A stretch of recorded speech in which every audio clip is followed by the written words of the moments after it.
அருள் ஒளி இணையதளம் வழங்கும் வாரம் ஓர் அலசல். உலக மக்களாட்சி தினம் செப்டம்பர் 15. அருளொளி இணையதளத்திற்காக தொகுத்து வழங்குபவர் உங்கள் அன்பிற்கினிய பேசாலை தாஸ்.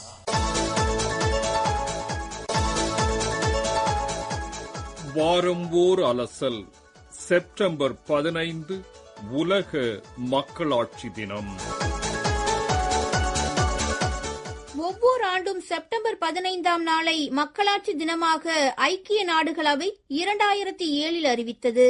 மக்களாட்சி தினத்தை இவ்வாரத்தில் சிறப்பிக்கவிருக்கும் நாம் இன்றைய வாரம் ஓர் அலசல் நிகழ்ச்சியில் அது குறித்து சிறிது சிந்திப்போம். மக்களாட்சி அல்லது ஜனநாயகம் என்பது மக்களால் மக்களுக்காக நடத்தப்பெறும் அரசாங்கம் என வரைவிலக்கணம் தந்தவர் அமெரிக்க ஐக்கிய நாடுகளின் முன்னாள் குடியரசுத் தலைவர் ஆபிரகாம் லிங்கன். ஜனநாயகம் என்பது அனைத்து குடிமக்களின் சமமான பங்களிப்புடன் நடைபெறும் ஒரு வகையான மக்களாட்சி. உலகளாவிய ரீதியில் ஒவ்வொரு தனி மனிதனும் தனது சொந்த அரசியல், பொருளாதாரம், சமூக மற்றும் கலாச்சார நடவடிக்கைகளை தனது வாழ்நாளில் அனுபவிக்கும் உரிமை கொண்டவன் என்பதை அங்கீகரித்து அனுமதிப்பதே மக்களாட்சி. மன்னராட்சி, குடியாட்சி, சர்வாதிகார ஆட்சி என எல்லாவற்றையும் விட மக்களாட்சி சிறப்பானது என்பதாலேயே அநேக உலக நாடுகளில் மக்களாட்சி அமலில் உள்ளது. மக்களால் தேர்ந்தெடுக்கப்பட்ட பிரதிநிதிகள், மக்களின் நலனுக்காக சட்டமன்றங்கள், நாடாளுமன்றங்கள், உள்ளாட்சி அமைப்புகளில் செயலாற்றுவதே மக்களாட்சியின் அடிப்படை தத்துவம். எல்லோருக்கும் எல்லாமும் கிடைத்து வறுமை நீங்கி அறியாமை விலகி சமத்துவத்தோடு வாழ்வதே மக்களாட்சியின் நோக்கம். மக்களாட்சியில் 1000 குறைபாடுகள், குழப்பங்கள் இருந்தாலும் மாண்புமிக்க மக்களாட்சி முறை தொடர வேண்டும் என்பதே அனைவரின் விருப்பமாக உள்ளது. மக்களாட்சியில் அனைத்து உரிமைகளும் வாய்ப்புகளும் அனைவருக்கும் சமம் என்பதை அடிப்படையாகக் கொண்டே ஆட்சி முறை செயல்படுகின்றது என்பதை நோக்கும்போது அடிப்படை உரிமைகள் குறித்தும் சிறிது காண்பது சிறப்பு. முதலில் அடிப்படையாக இருக்க வேண்டியது சமத்துவ உரிமை, அதாவது ஏற்றத்தாழ்வுகள் காட்டப்படாமல் இருப்பதற்கான உரிமை. இனம், நிறம், பால், மொழி, மதம், அரசியல் மற்றும் தேசிய அல்லது சமூகம் என்ற அடிப்படைகளில் வேறுபடுத்த முடியாமல் உலகில் உள்ள மனிதர்கள் எல்லோரும் சம உரிமை பெற்றவர்கள். சுதந்திரமாகவும் பாதுகாப்பாகவும் வாழும் உரிமை, அடிமையாக நடத்தப்படாதிருக்கும் உரிமை, சித்திரவதைக்கும் மனித தன்மையற்ற தாக்குதல்களுக்கும் உள்ளாகாமல் இருப்பதற்கான சுதந்திரம், சட்டத்தின் முன் அனைவருக்கும் இருக்கும் சம உரிமை, ஒருவரின் உரிமை மதிக்கப்படாதபோது சட்ட உதவியை நாடும் உரிமை, தனிப்பட்ட அல்லது அந்தரங்க விடயத்தில் எவரும் தலையிடாமல் இருப்பதற்கான சுதந்திரம், ஒவ்வொரு நாட்டிற்குள்ளும் சுதந்திரமாக நடமாடுவதற்கும் நாட்டை விட்டு வெளியேறவும் திரும்பி வரவும் உரிமை, எந்த ஆணும் பெண்ணும் விரும்பினால் திருமணம் செய்து கொண்டு பாதுகாப்புடன் குடும்பம் நடத்துவதற்கான உரிமை, சிந்தனை சுதந்திரம், மனசாட்சி சுதந்திரம், மத சுதந்திரம், கருத்து சுதந்திரம், பேச்சு சுதந்திரம், ஒவ்வொருவரும் விரும்பிய தொழில் செய்யவும் வேறுபாடு எதுவுமின்றி சமமான தொழிலுக்கு சமமான சம்பளம் பெறுவதற்கு உரிமை, ஒவ்வொருவரும் உணவு, உடை, இருப்பிடம், மருத்துவ காப்பு, அவசியமான சமூக சேவைகள் பெறுவதற்கான உரிமை, கல்வி கற்பதற்கான உரிமை என அடுக்கிக் கொண்டே போகலாம். இவைகளை நாம் பொதுவாக பார்த்தோமானால் அரசியல் உரிமைகள், பொருளாதார உரிமைகள், சமூக உரிமைகள், கலாச்சார உரிமைகள், குடிமை உரிமைகள், உயிர் வாழ்வதற்கான உரிமை, சமூக பாதுகாப்புக்கான உரிமை, மதம் மற்றும் அரசியல் நம்பிக்கைகள் உட்பட்டவைகளில் கருத்து கொண்டிருக்க உரிமை, வாக்களிப்பதற்கான உரிமை, அரசியல் பங்கேற்புக்கான உரிமை, வேலைக்கான உரிமை, வேலையை தெரிவு செய்யும் உரிமை, சொத்து வைத்திருப்பதற்கான உரிமை, அறிவியல் முன்னேற்றங்களின் பலன்களை அனுபவிப்பதற்கான உரிமை என பல்வேறு பிரிவினைகளின் கீழ் வருகின்றன.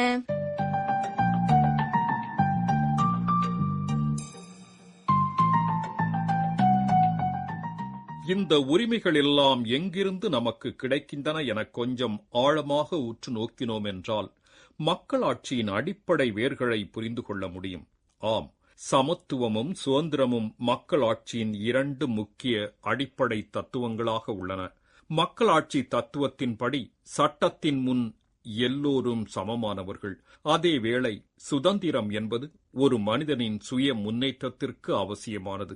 இவ்விரண்டையும் ஒரு நாடு கொண்டிருந்தாலும் சகிப்புத்தன்மை இல்லாவிட்டால் ஜனநாயகம் என்பது வெற்றி பெற முடியாது. ஜனநாயக சமூகத்தில் கருத்து வெளியிடும் சுதந்திரம் ஒவ்வொரு குடிமகனுக்கும் உண்டு. ஜனநாயகம் சிறப்பாக இயங்க வேண்டுமானால் ஒவ்வொரு பிரச்சினை தொடர்பாகவும் முடிவு எடுப்பதற்கு முன்னர் நீண்ட விவாதங்கள் நடைபெற வேண்டும். ரூசோவின் வார்த்தையில் கூற வேண்டுமானால், உண்மையான மக்களாட்சி என்பதில் மக்களின் குரலே கடவுளின் குரலாக மதிக்கப்படும். சாதாரண மனிதர்களும் அரசியல் தலைவர்களை கட்டுப்படுத்தக்கூடிய அதிகாரத்தை பெற்றுள்ள ஆட்சி முறைதான் மக்களாட்சி. உலகம் முழுவதும் உள்ள நாடுகளில் பின்பற்றப்படும் மக்களாட்சி தத்துவங்களின் அடிப்படையில் ஸ்வீடன் 9.88 புள்ளிகளுடன் மக்களாட்சி பண்பு கொண்ட முதன்மை நாடாக கணிக்கப்பட்டுள்ளது. வடகொரியா 1.03 புள்ளிகளுடன் மிக குறைந்த மக்களாட்சி பண்பு கொண்ட நாடாக உள்ளது. தற்போதைய சூழலில் நாம் வாழும் சமூகத்தை கொஞ்சம் உற்று நோக்குவோமா? அரசியல், மதம் என்ற இரண்டையும் கொஞ்சம் தொட்டுப் பார்ப்போம். அரசியலில் எந்த அளவுக்கு நம்பகத்தன்மை இருக்கிறது என்ற கேள்வி இயல்பாகவே வருகிறது. மக்களுக்கு சேவையாற்ற வேண்டும் என்ற நோக்கத்தில் அரசியலுக்கு வருபவர்கள் இன்று எத்தனை பேர்? எந்த அரசியல் கட்சி மக்களின் சேவைக்கென மட்டுமே வாழ்கிறது? தேர்தலில் நிற்பவர்களின் நோக்கமெல்லாம் பணமும் அதிகாரமும் என்பதுதான் தெளிவாக தெரிகிறது. இப்போது நமக்கு நாமே ஒரு கேள்வியை கேட்டுக்கொள்வோம். மக்கள் சேவைக்காகத்தான் இன்றைய கட்சிகள் எல்லாம் அரசியலுக்குள் நுழைந்தனவா? கள்ள ஓட்டுக்களை போட்டாவது ஆட்சியை பிடித்துவிட வேண்டும் என எண்ணுவதெல்லாம் மக்கள் சேவைக்காகத்தானா? சிந்தித்து பார்ப்போம். இப்போது மதத்தையும் அது எவ்வாறு அரசியலோடு பின்னி பிணைந்துள்ளது என்பதையும் காண்போம்.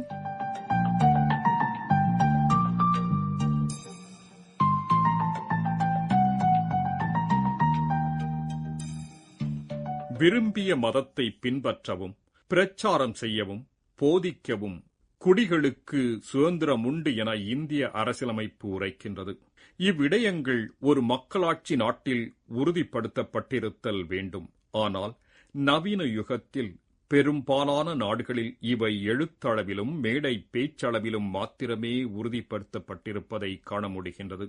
இந்த நிலையே ஜனநாயகத்திற்கு எதிரான குறைபாடாகவும் சுட்டிக்காட்டப்படுகின்றது. ஜனநாயகம் வெற்றிகரமாக செயல்படுவதற்கு மக்களிடையே மிக உயர்ந்த அளவில் நேர்மையும் ஒருவருக்கொருவர் மரியாதையும் இருத்தல் வேண்டும்.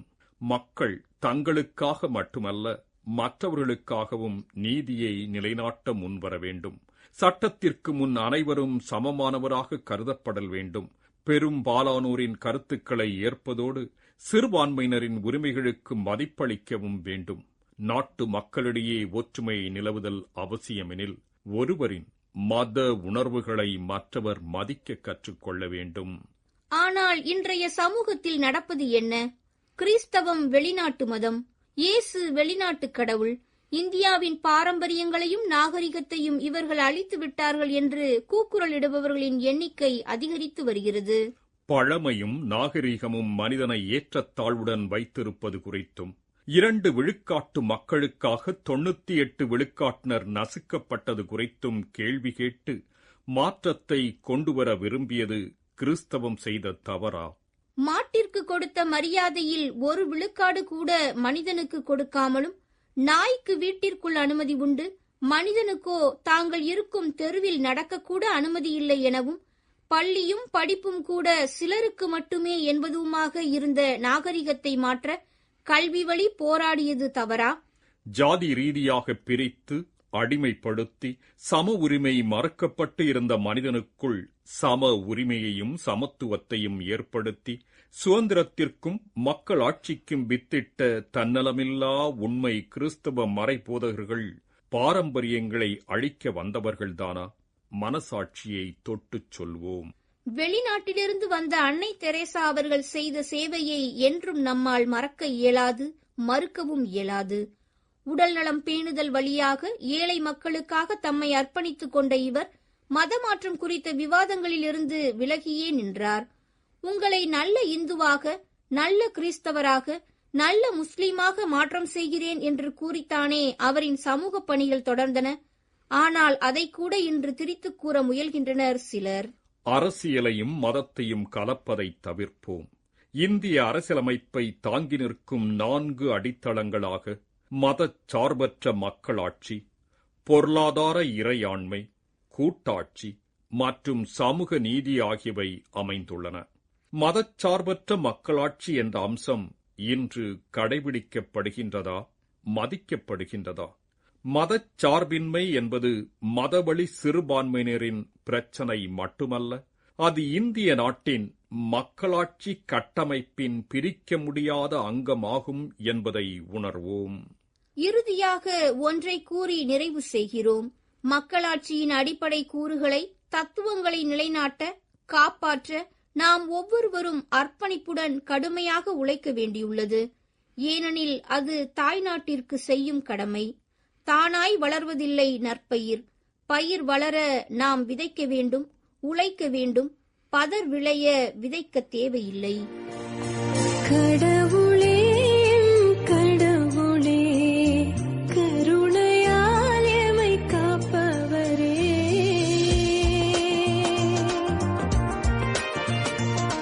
கடவுளே கடவுளே, கருணையால் எமை காப்பவரே, அகத்தில் கனியும் ஆற்றல் நீரே, அன்பின் செயல் எல்லாம் நீரே, கடவுளே கடவுளே, கருணையால் எமை காப்பவரே.